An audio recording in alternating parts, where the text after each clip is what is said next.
Magandang araw po sa inyong lahat. Ito po ang gugupitan natin ngayon ng Gupit Binata.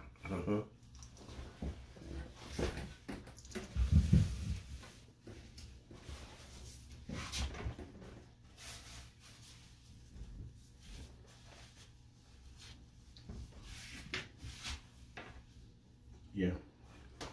Yung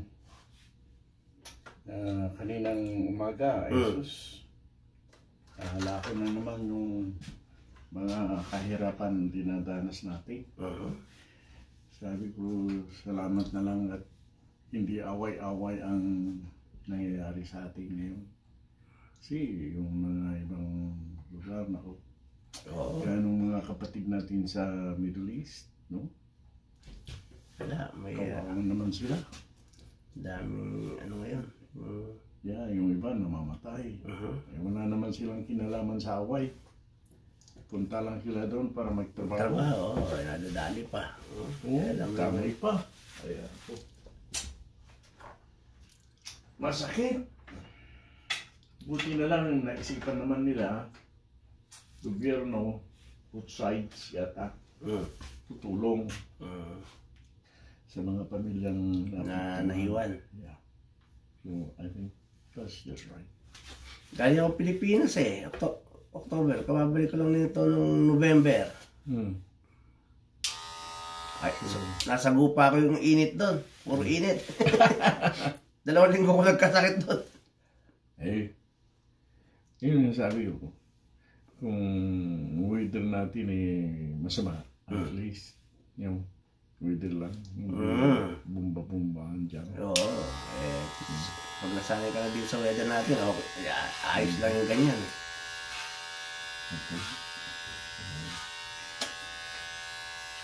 Shoot tayo. Kesa yung missile na ganyan. Yes. Kasi pag nag-away-away na ang buong mundo, Ay, yan na yan na yung nakasulat. siguro katapusan na. Kasi puro missile na eh. Hindi naman kamukha ng giyera ng araw na barilan lang. Paano yung mga nuclear na ano?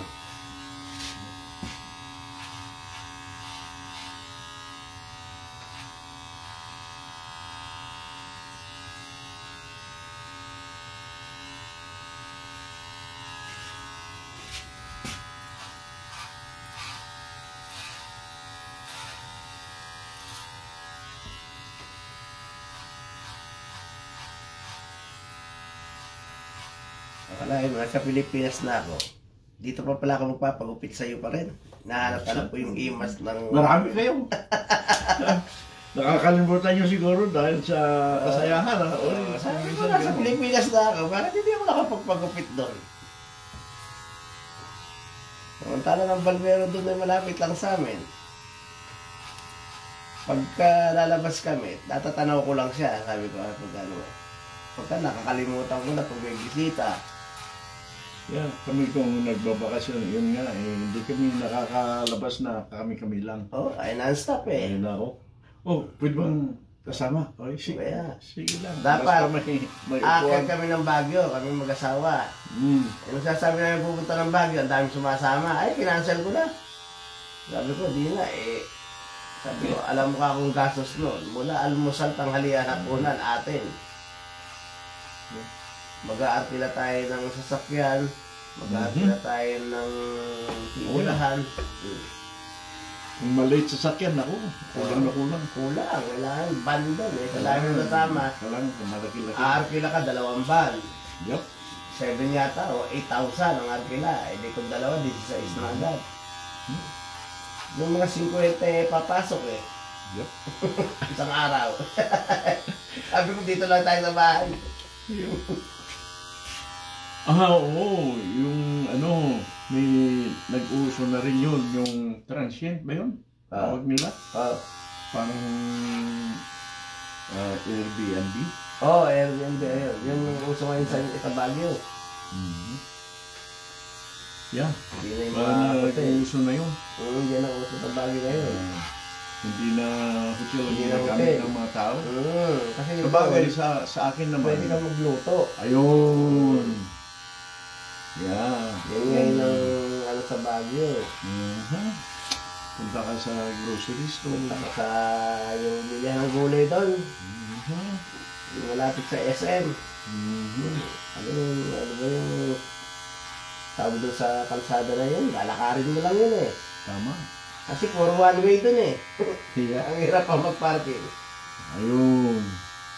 Kahit sa SM mismo, wala ka pang lugar eh, nagbabayad ka na.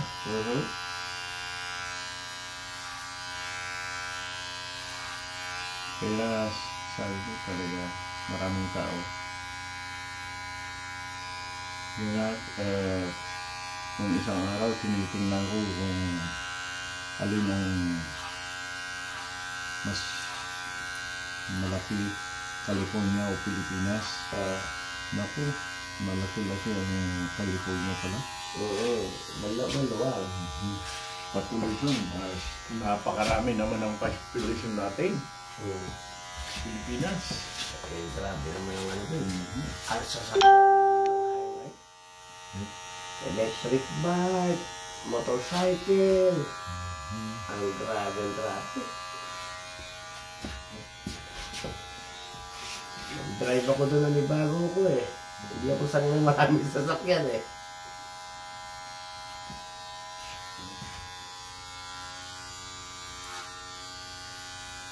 Yun pang isa sa Ang marami ngayon nga pumapasok dyan. Yung Sinasabi- China sinasabi- electric bike. yan, sinasabi ko sa mga kaibigan bakit dito pwedeng ano inaayos ang paligiran. Nung araw ayos yung one way street. One way. Yung dalawa lang magkasalubong. 2 lane lang. Right. Dito, ginagawa yung malawak. Dumadami. Dinadaan sa eleksyon. Kung gusto ng majority, yun ang masusunod. Kung ayaw, ayaw. Kasi safety din yun eh. For safety, lalong-lalo nga tayo napupuno ng yelo ang daan natin. Madulas. Sumisikip. At saka madulas. Yung minsan wala sa isipan mo yung kalsada mismo ang nagdidirect ng Saan yung gulong. direction mo? Walang control eh. Yeah, Sa ka na lang kasi- dalahin ng sasakyan mo, doon ka. Yeah, dahil matulas. May naglilinis nga, pero natina. Kaya, kung nasigip ang daan, mas lalo. Mas mahirap, lalo kalubungan. Kung may snow na. Kaya nga, may tendency pag face to face kayong dalawa na salpukan. Yung snow, pag tumigas yun, Oo. simuntok. Si Bel, tigas yan, madulas. Wala ang preno dyan. Kaya, magandang, gagawin mas malapad kunti. Kasi nakadesign yung mga kalsada na yan nung dati pa. Doon nga sa, walang ganong yelong lugar may 5 lanes. Kasi nga kung nagsabay-sabay ang marami, Yeah, California, yung mga freeway. kahit walang traffic light, parang may traffic light na. Iba ang ng single person sa may over 2 person. ang lane. Di ba sa California, gano'n? Oo, yung Diamond Line. Yeah. Kaya nakakatulong din yun. Parang express line. Kasi nga naman, kung isa ka lang sa isang sasakyan, hindi advisable na ano. Kaya yung iba nga nun, sabi pa nga ng uncle ko doon na eh. Yung iba At least. gumamit pa ng manikin eh. Para may nakaupo sa harap o sa likod eh. Eh nung bandang huli na-detect na eh. Walang heartbeat eh. Kala mo dalawa eh. Isa lang. Ano, kasi nga dito sa atin, hindi naman tinted ang mga sasakyan. Di gawa sa Pilipinas. Kita pa rin ang camera.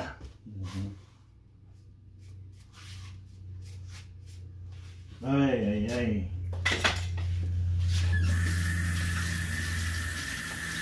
Eh yung pare ko, ipapa-chainsaw daw siya, mapagupit din. Halika na ako, sabay ka na sa akin, pare sa sasakyan na lang tayo. Sabi niya, pa-chainsaw muna ako, pupunta na lang ako mamaya. Sabi mo ko yung mga mayor. Akala niya, umalis ka rin ng Alaska. Di, sabi ko, nasa labas lang siya.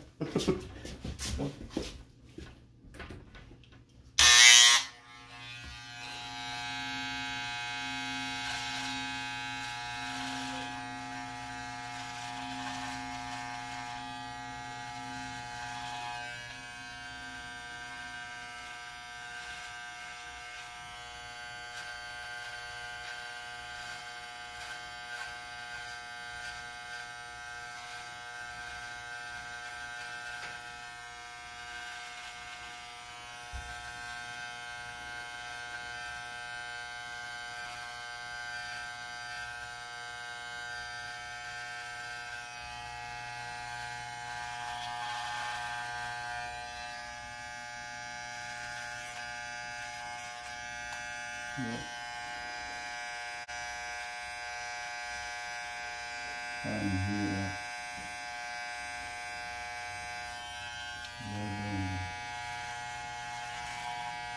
Hirap. Gaya ngayon. Naalala ko yung mga yung dating street maintenance natin. Ganda ng trabaho. Yung iba kung hindi maganda, di na bumabalik, umaatras.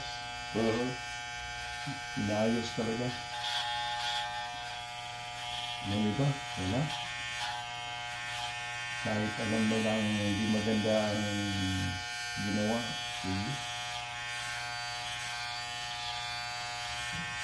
Hayaan na lang ganun. Muli.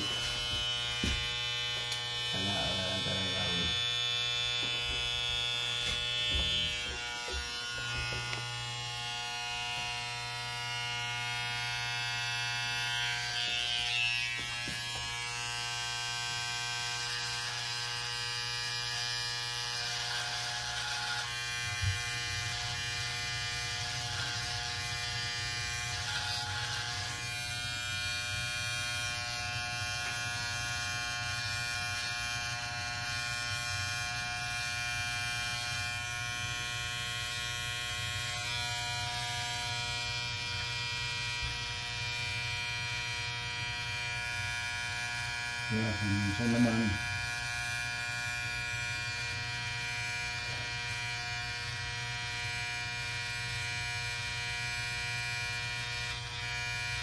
gusto natin darating kaya ng California.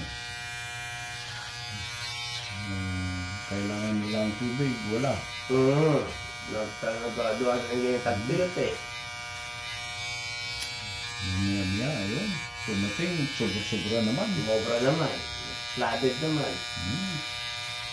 Pero madalang kasi ang ulan dyan eh. So, kaya ngayon ng Middle East, di ba? Dapat yung tuyo doon. Nag-share yun. Dapat mainit doon. Ngayon, hindi na. Sumusubra na rin ang tubig. Doon nga sa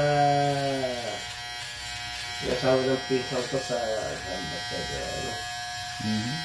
Hindi naman yung Yung... Nag-frozen yung mga sasakyan eh.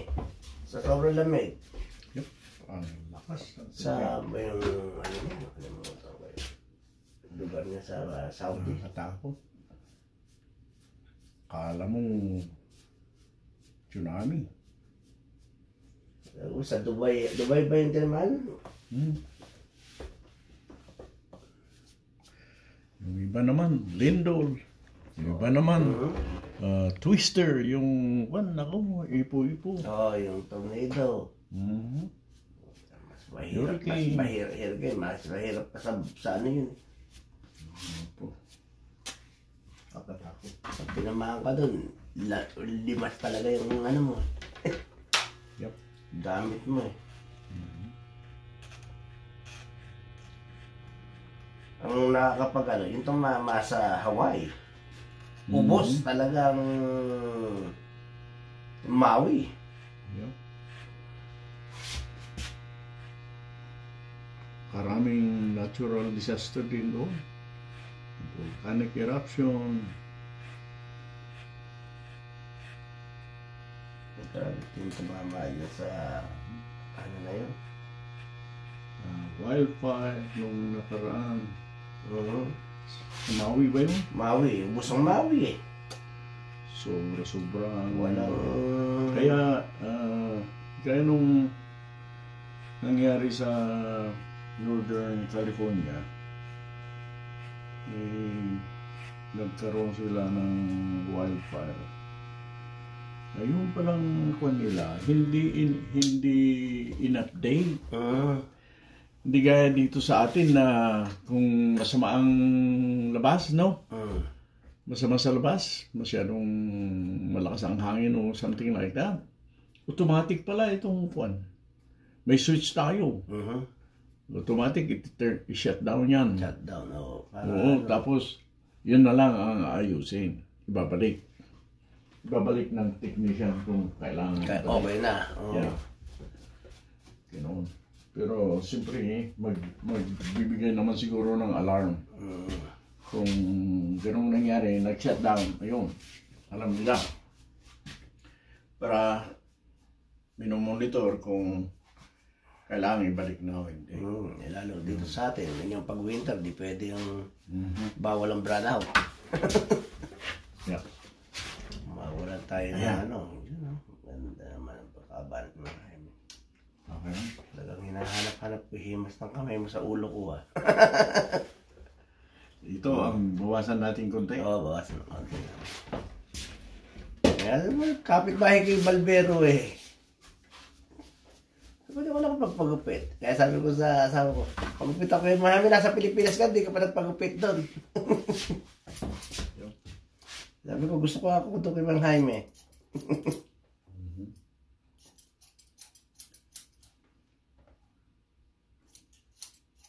Ito lalungot-ngot pa yung mga gunting-gunting nila eh.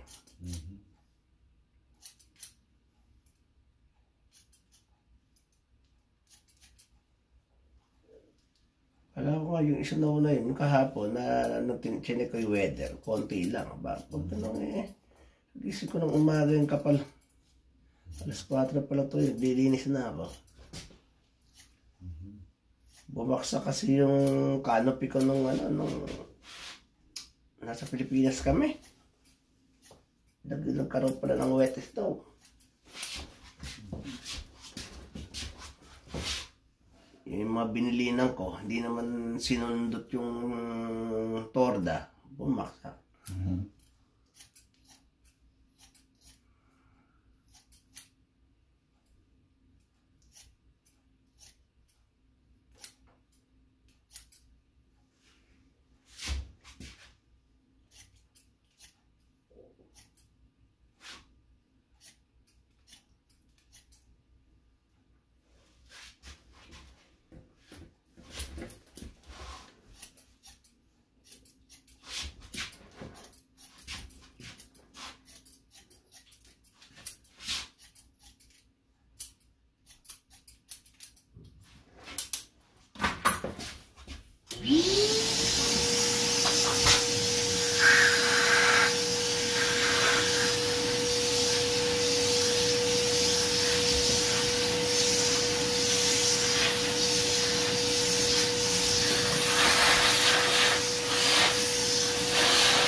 kinabukasan na.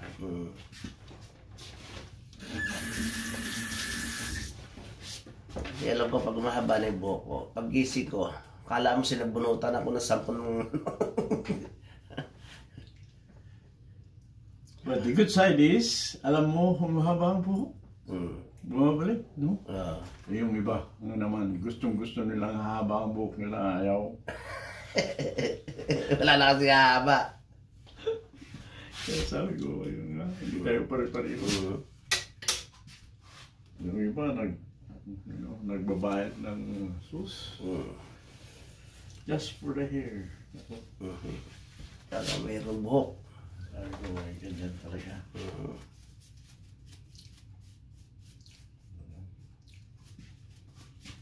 Sabi naman yung isang matanda, Jaime, if I lose my hair, that's fine.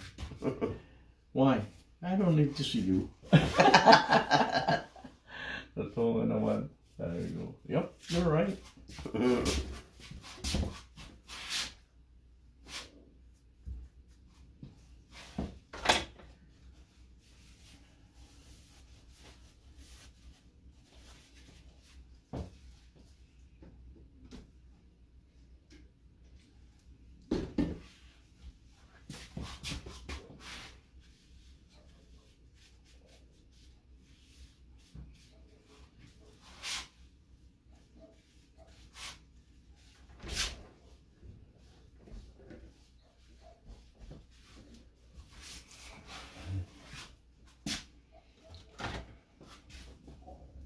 Ayos.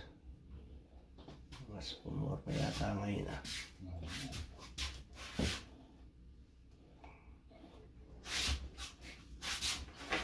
Makapal pa. Kapal pa. Tatagal pa ng panahon. Marami pang buhok. Ay, pang naman yun. Parang hindi pa masyadong tatagal pa siguro. Baka 60 may buhok pa ako. Sa tingin ko, ayos pa. Kaya patuloy ang pag-iingat. Mga edad 60 may buhok pa ako nun. 53 na ako ngayong December eh. Baka, ayos ah. 7 taon pa. Senior na. Tama. May buhok pa nun. Huwag mong kalimutan yung free fishing license. At 60, free na. At 60, yeah. Pwede na tayo nun. Free. So, in other words, pag malapit ka na, gaya ng 3 months to go, pwede ka na mag-apply. Oo. Yan. Pati nga yung ano eh, yung kumari ko dahil mag-60 na siya. Pinadalahan na siya ng Reminder, ah. ng immigration. Kung gusto na niya mag-citizen kasi 60 na siya. Yung iba, wala na yatang Walang bayad. Tanong, Oo. just formality. At saka yata free. Kasi Walang bayad. Yung petition, mahal din yun. mahal din. Magkano rin naman Yeah. ngayon. Yeah. Ang isa pa na importanteng thank you for watching. Thank you. Di pa tayo off.